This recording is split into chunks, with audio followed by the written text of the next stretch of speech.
want to pray us in?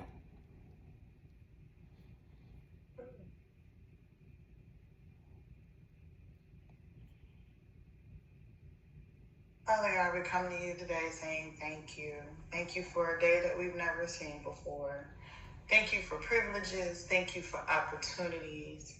Thank you for growth. God, we thank you for homes, shelters, food, clothing. God, we thank you for our jobs. We thank you for our vehicles. You've been a provider even when we weren't worthy. Oh God, we thank you for keeping us in good health and strength. We thank you for keeping our family members near and far. God, we thank you for this opportunity to become disciplined and obedient to your word, God. We thank you for the opportunity to just sit here and see the need to worship and dwell in you in this time. Thank you for giving us the strength and the willingness and the mindset to want to share with others, God. And we ask that you touch over Lamont today, God, and that you just bless him as he begins to give us this word, oh God, and that you just give him the opportunity to push your word out so others can hear it. God, we ask that it touch at least one person, God, and that way we know that our work is not in vain. And we ask that whatever not clean within our hearts and our minds, God, that you fix it, you restore it, and you renew it. And we ask all these things in your darling son Jesus' name. Amen. Amen. So how you been doing today? I am okay. Okay.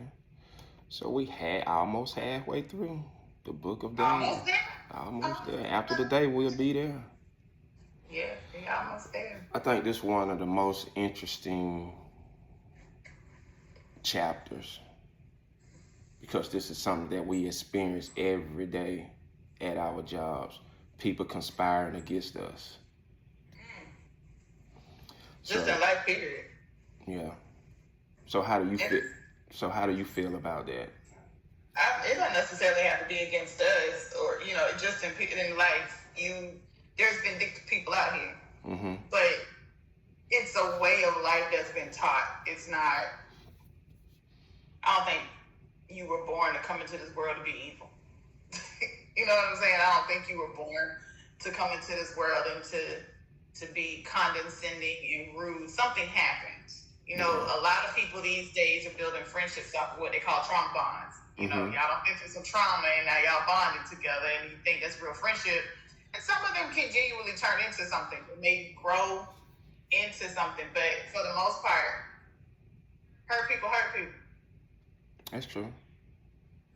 So it's so crazy because that was one of my prayers this morning. One of my questions was something I want to study on is discernment. And the ability to just see people, because I saw something that popped up and it said monitoring spirits. So people who monitor you, they keep up with you and they watch everything you do. And I'm like, wait, what? You know what I'm saying? So when you say, people conspiring against you, that's almost like a monitoring spirit. It's somebody who's trying to figure out how can they one-up you. And that's crazy to me. So I started praying this morning. I was like, God, show me where to read. It was just researching where I could read to build the strength in my discernment, the ability to know when to speak, when not to speak, things like that. So do you think it's a real thing? I don't think it's nothing that somebody made up. I do believe it's a real thing. So do you think a person have to have an evil spirit to conspire against someone? No, sometimes you can just give misinformation. You know what I'm saying? Your spirit don't have to be jacked up. But if somebody gave you the wrong information and it was a weak moment of yours and you didn't verify it, you can go left real quick. That's true. You can go left real quick. So, I just think sometimes you can get wrong information. All right, so let's get started. Okay. So we are in Daniel 6, chapter 6, verse 1. It says, "It pleases Darius to set over the kingdom 120 satraps to be throughout the whole kingdom." So if you can remember in chapter 5, Belshazzar was the king and he died. So a new ruler has to come in. So it's Darius, knight of the Medes. So in order for him to be ruler, he had to set, as we call it now, a new cabinet. So he picked 120 satraps. So a satrap is a regional government official. Okay. And their jobs is to collect taxes and maintain internal security. Okay. So you said it's a regional government official.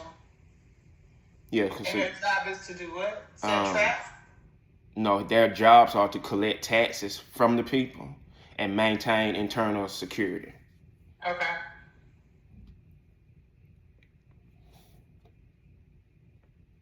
Okay. All right, verse 2. And over them 3 high officials, of whom Daniel was one, to whom these satraps, the satraps, should give account, so that the king might suffer no loss. So rather than the king doing all the work himself, he set these 120 people to do the work for him. And he set 3 high officials over them. So it's for the satrap jobs to collect the taxes, and the 3 high officials to make sure the satraps are not taking money. So they balance in the budget.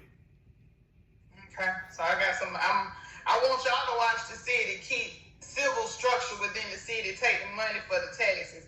But I really don't trust y'all, so I got somebody watching y'all too. Right. So it's these 3 officials' job to make sure they're not getting undercut. Okay. And Daniel is a satrap. No, Daniel is a commissioner. He's a commissioner of a satrap. Right. Okay.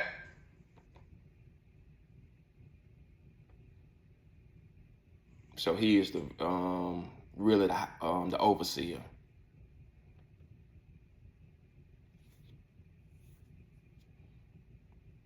Okay. Verse 3. Then Daniel became distinguished above all other high officials and satraps, because the excellent spirit was in him, and the king planned to see him over the whole kingdom. So Daniel is someone that's widely respected, admired for excellence, and he was set apart from the others. I was about to say that his gift sets him apart. Right. Okay. So if you can remember, Daniel already experienced managing in a province under King Nebuchadnezzar. Right. So to move up in the job, a person's work must be what? Good. Right. So he was outstanding. Okay. But when you outstanding, what that also brings? Jealousy. Mm-hmm. And what else? More responsibilities. It brings you as a subject, object of attack. Okay.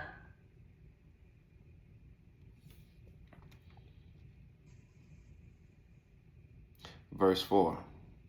Then the high officials and the satraps sought to find a ground to complain against Daniel with regards to the kingdom, but they could not find no ground for complaint or fault, because he was faithful and no error and fault was found in him.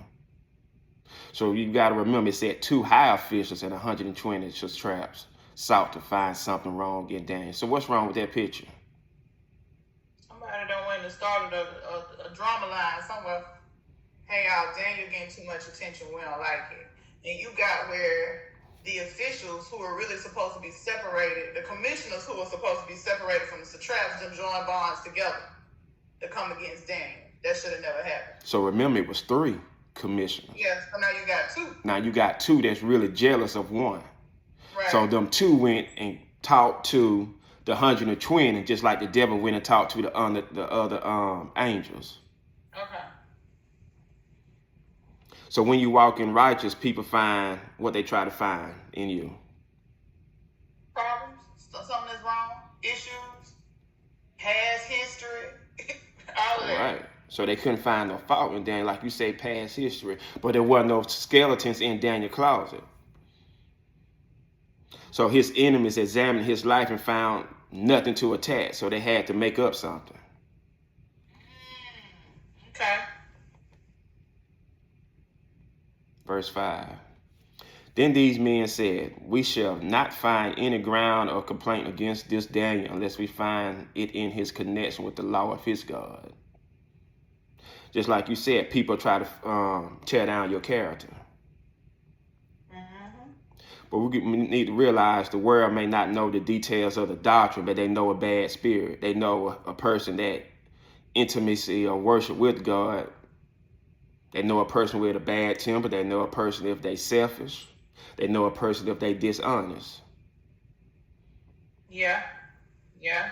But then it goes to say Daniel, he wasn't sinless, but he had integrity. Yes. So you can be sinless. You can be of sin. If that's probably not a good thing to say. You can be a person that might make mistakes, but your integrity outweigh your mistakes in life. Yes, so that goes back to your character. So you could be a person who from time to time may make a mistake, but if your heart is pure, your character. You know, a lot of people say your character determines your destiny, right? Right. Or other folks will say something like your actions match your words. Right. So if I got a person who 95% of the time is good, I can't get mad because 5% they make mistakes because they make hurt. Right. Because whatever they make, whatever. So yeah, I get it. All right, verse 7. All the high officials, no, that's verse 6. My bad. It said, then these high officials and satraps came by agreement to the king and said to him, O king, live forever. So they had a meeting without Daniel, because if Daniel was included, Daniel would have knew that there was a meeting and an agreement. But not saying Daniel wasn't watching. Because when you feel as though somebody's watching you or trying to set you up, you start watching them. Verse 7. All the high officials of the kingdom and the prefects and the satraps and counselors and the governors all are agreed that the king should establish an ordinance and enforce an injunction that whoever makes petition to any god or man for 30 days, except, O you, O king, shall be cast in the den of lions. So they had been watching Daniel, but why 30 days though? To make sure. To give him enough. Gotta make sure that this is pattern, so you can, you know what I'm saying, you can't just go off of I think so. Gotta make sure this is what he does, so when you create it, you got something solid to stand on. Yeah, give him enough time to break it. Because he might not break it day 1, but day 29, he might break it. Verse or 8. even day 30 on the head. True. Verse 8. Now, O king, establish the injunction and sign the document so that it cannot be changed according to the law of the Medes and the Persians, which cannot be revoked. Verse 9. Therefore, King Darius signed the document and the injunction. So they were putting pressure on him, really. Verse 10. When Daniel knew that the documents had been signed, he went to his house, where he had a window in the upper chambers open toward Jerusalem. He got down on his knees 3 times a day and prayed and gave thanks before his God, as he had done previously. Trusting God. Yeah, I was just about to say, verse 10 stands out. I don't care what's going on. I ain't breaking my routine. Right. Trusting God is all Daniel knew. Yeah. Like, y'all can do whatever you want to do. I can see this for what it's turning into. But same God then going to be the same God now. I'm not changing my routine. But Daniel knew the consequences of breaking the law. But he stayed in his presence. So Daniel showed us 3 things. He showed us discipline, dedication, and reverence. Yes. So a decree didn't change his actions. No. That's something we need to learn. Oh, don't we? Verse 11. Then these men came by agreement and found Daniel making petition and plea before his God. Verse 12. Then they came near and said before the king concerning the injunction, O king, did you not sign an injunction that anyone who make petition to any god or man within 30 days except to you, O king, shall be cast in the den of lions? The king answered and said, the thing stands fast, and according to the law of the Medes and the Persians, which cannot be revoked.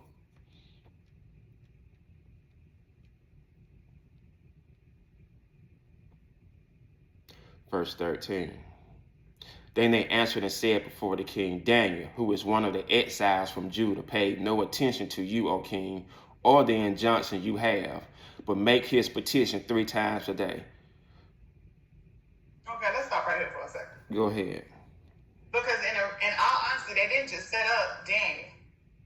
They really set the king up. Because they knew how the king felt about Daniel. Correct. So the setup was, let me get back at you. He ain't what you think he is.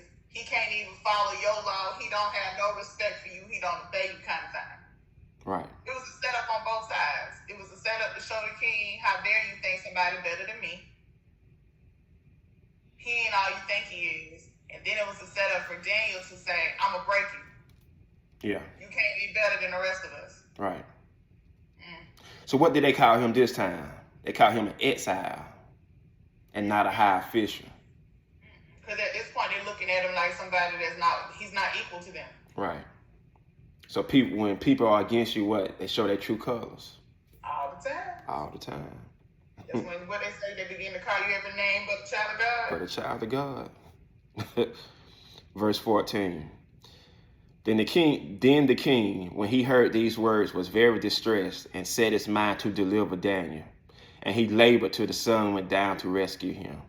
So the king, he was in disbelief but wanted to save him because they was friends. And he couldn't believe that his friend would go against something that he signed and made a decree.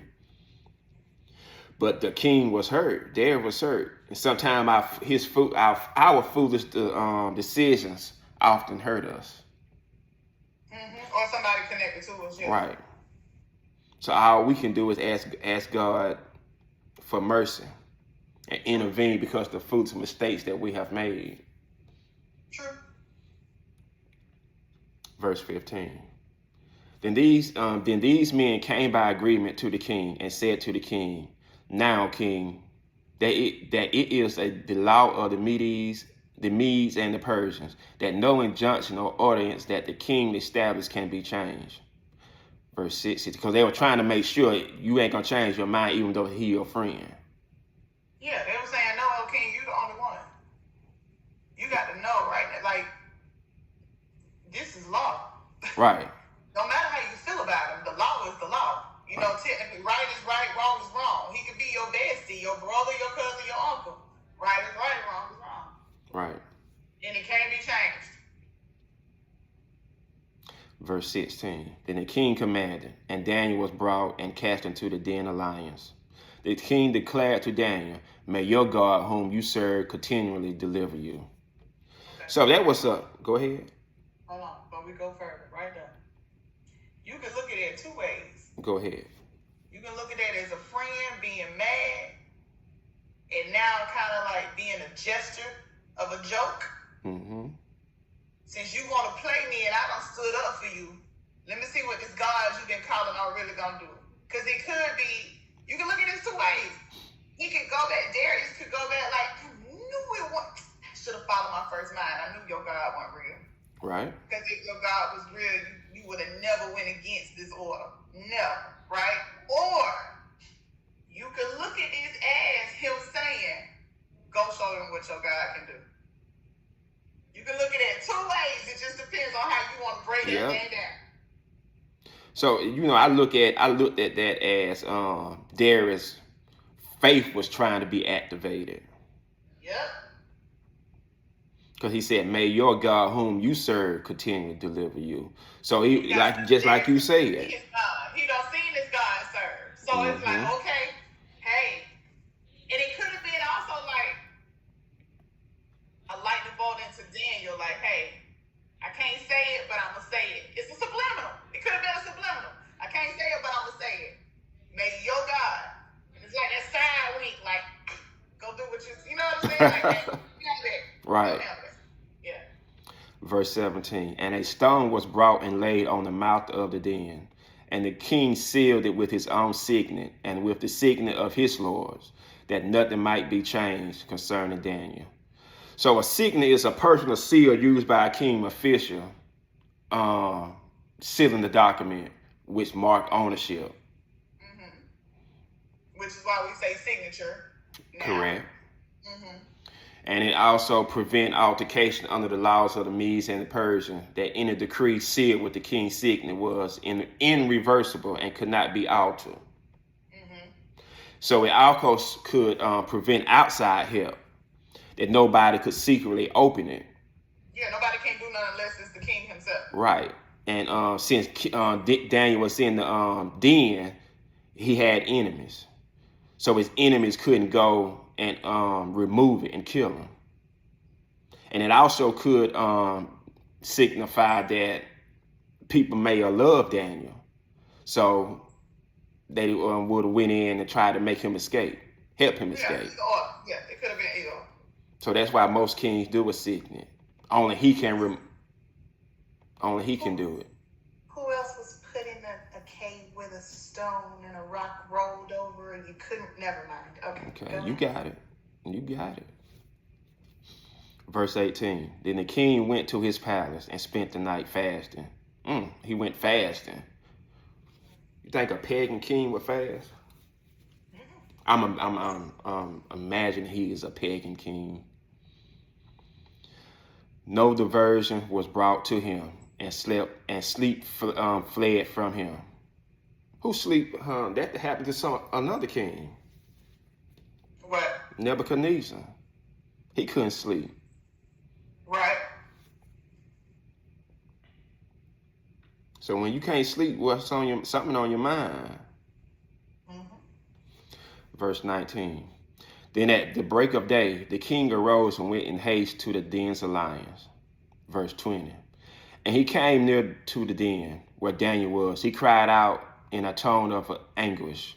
The king declared to Daniel, O Daniel, servant of the living God, has your God whom you serve continually been able to deliver you from the lions? So he was worried. I hope my friend made it. Mm-hmm, mm-hmm. But if he don't, I just lost a friend. Mm-hmm, mm-hmm. Then Daniel said to the king, O king, live forever.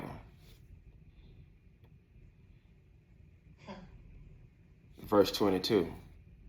My God sent his angel and shut the lion's mouth, and they have not harmed me, because I was found blameless before him, and also before you, O king. I have done no harm.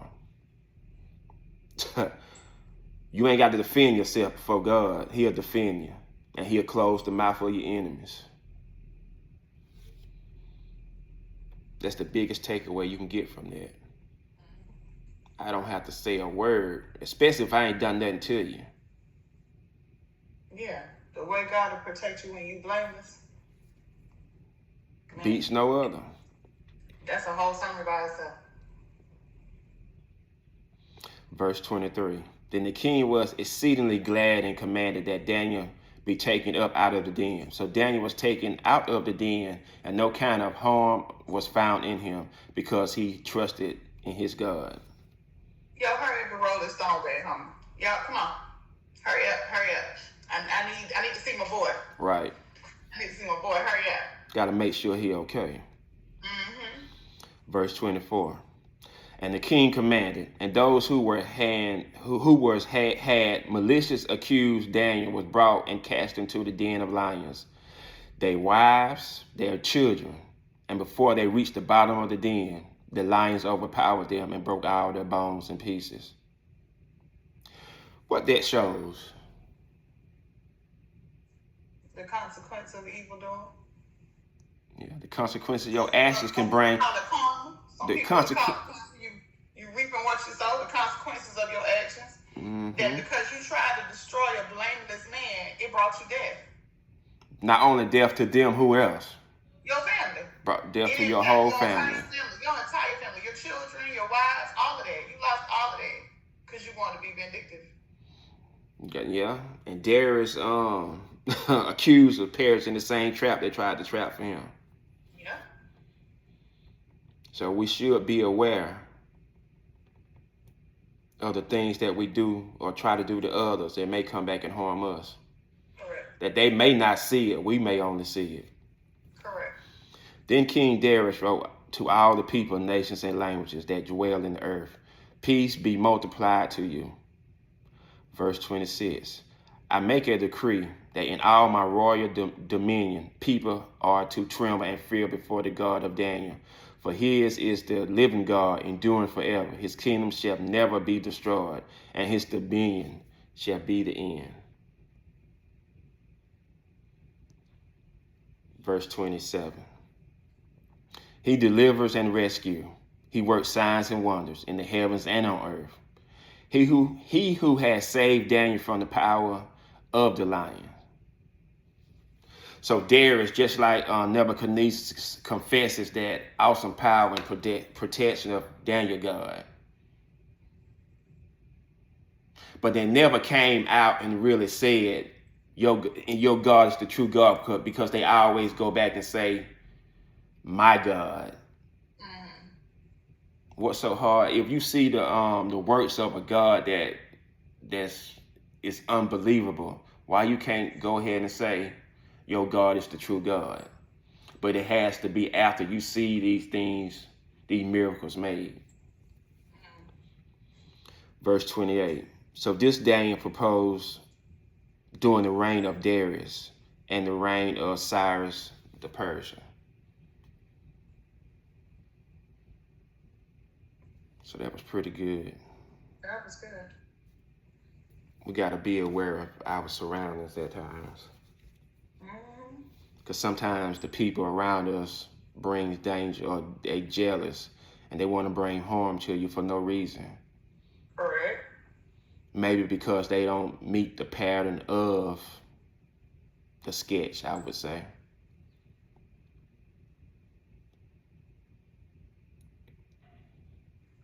So that would be the end of chapter 6.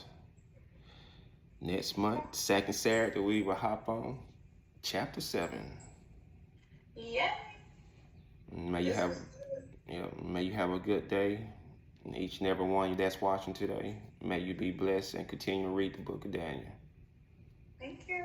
No problem. Bye.